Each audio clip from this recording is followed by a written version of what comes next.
in the last days, more so in this time, any other time in history probably, especially if you're a visible person, if you're a big mouth, if you're exposing their kingdom, they're going to come after you. They don't even like regular pastors just preaching the love and salvation of Jesus. They go after them too. And it's through a lot of this offering that they can cause them to sin, and they tear down empires. So it's Lucifer, and it all goes back to Lucifer. He's the one at the top.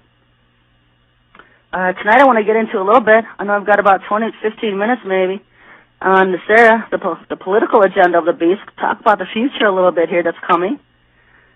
I've been saying it for the last 2-3 years that Nasera is the political agenda of the Antichrist. And what he's going to do is when he comes announcing peace and prosperity, this is the agenda he's going to pull. And not necessarily the Antichrist, but the false prophet himself. Because it's the false prophet who takes dominance in the last half of the tribulation period. If you're one of these people that assigned 7 years for the tribulation period, if you look at the events, and I put an article out last week on the two beasts of Revelation 13, the Antichrist is dominant of the first half, and in the second half, he just becomes this little pinprick that sits in the background, wants everybody to worship him. He kind of just stands there with his arms in his lap and gloats, and it's the false prophet that takes over. And the Bible makes it very clear, but once your eyes are open to it, it's the false prophet that enforces this mark. It's the false prophet that enforces this economic program. And since it's his game, it's his toy for the time, this economic program is going to be, he's helping God establish his kingdom on earth. It's this peace and prosperity program of Nasera. And it's the false prophet who's going to say you must worship God, who is right beside him, is the Antichrist. And that this Nasera thing is his kingdom on earth, and it's going to give everybody peace and prosperity. And so it's all a big lie, and it's coming, and it's very good. People don't think, oh, I'm not going to be deceived, but, it's better than we can even imagine that Satan could pull off. It's going to be very good. Of course, those who love the Lord aren't going to be deceived, but, there's a lot of people sitting in churches today that are under feast, already listening and under the influence of Satan's beast prophets. So, those people are the same ones that are also saying, I'm not going to be deceived, and you're sitting in churches running under the beast prophet system. All I can do is encourage everybody to pray for the truth daily in all things. Let the Lord show you if you should leave your church or not, or what you should do. I'll get into Sarah a little bit. The arrival of the Antichrist itself isn't something most of the church crowd expects to happen right now. They've been conditioned to believe in a massive disappearance around the world of believers before the tribulation period even begins, known as the pre-trib rapture.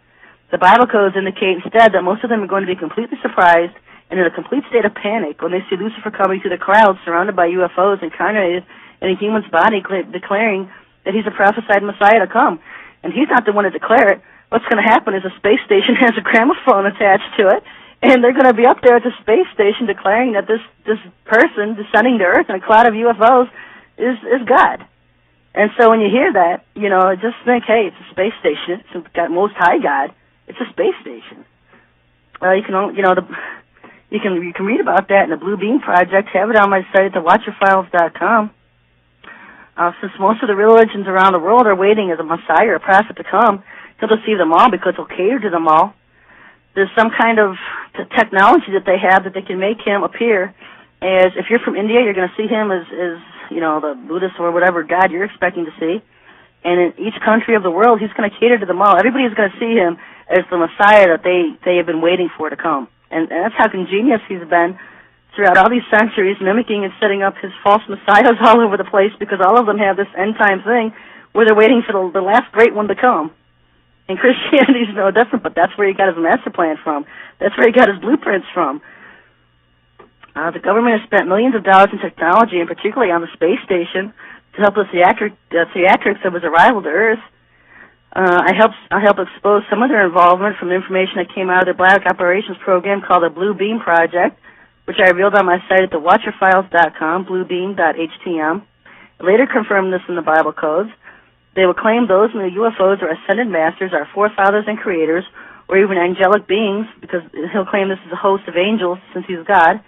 It'll be a worldwide spectacular event, also aired live on TV as it happens. The Bible codes reveal massive panic among the nations of the world, not the huge acceptance he expects. Maybe that's why he's so angry when he arrives, because I've never been able to pin it exactly, but when the Antichrist arrives, he's angry. And the first things he does is make a visible example of his enemies to scare everyone else into accepting him. So you would think at his time, after all these ages, his grand entrance into the world, and he's mad. He's mad. So I don't know if he's going to make this visible. I don't know if he's going to come down and act like he's some charming guy, or if he's just going to come down and all of a sudden he's mad. I guess that remains to be seen. But I know in the codes, as soon as he gets here, he's angry. He's angry. Imagine the panic of the millions of the church pew Christians who expect to be raptured off the earth, and instead they're seeing this Antichrist come through the clouds, declaring he's God. The scary thing is the beast prophets are already in place. They're leading our biggest churches, our biggest denominations, and what they're going to do is they're going to tell these people that, yes, this is the Messiah. Oh, sorry, we misinterpreted Revelations. This is really God, folks, and they're going to deceive millions. If you don't think so, ask yourself, if you're the one sitting in Benny Hinn, Kenneth Copeland, if you've been charaded into following these beast prophets, then yes, you are right material to fall for the charade that's coming. I know a lot of people are going to send me some hate mail, but it's true. These are beast prophets. Benny Hinn is even a candidate to be the false prophet in the Bible codes.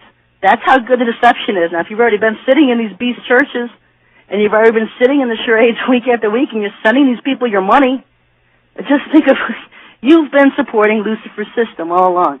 That's how good it is. You don't have to feel bad that you got swept in it. Just get out of it. Get out of it.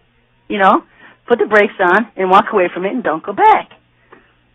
Those following religion have always been confident in the false belief that they won't be deceived because they are the elect. And you know what I always say to this is define elect. Because everybody thinks they're the elect. And I'll tell you what, if you've been sitting in these beast churches all along, if you're one of these clued and glued and clueless on TBN, you're tuning into that beast network week after week and sending it your money, guess what? You've been deceived. So you are prime apples, you are prime oranges to be deceived in the last days. And this is a wake-up call. This is a warning. Get away from these beasts. Because if they've already got you, just imagine what the Antichrist is going to do, because they're all working for him. They're all working for him. Deception isn't going to be rampant then. It's everywhere now. Most people won't even know we're in the tribulation period until it hits them smack on the head. Millions of Christians will be herded onto trains and taken to the death just from the acts of martial law alone that are coming to this country. I know most Christians expect that, what am I going to do when the chip is enforced and I have small children and I'm killed? Are they going to kill my children? I get I get emails about people worrying about their children. I don't care if they die, but they're worried about their children.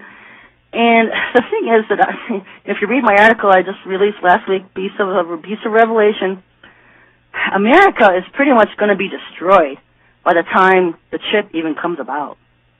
And the reason why you haven't realized that, you haven't been told this, is because the churches have always put the mystery whore, mystery Babylon, mother of abominations, mother of harlots and whores.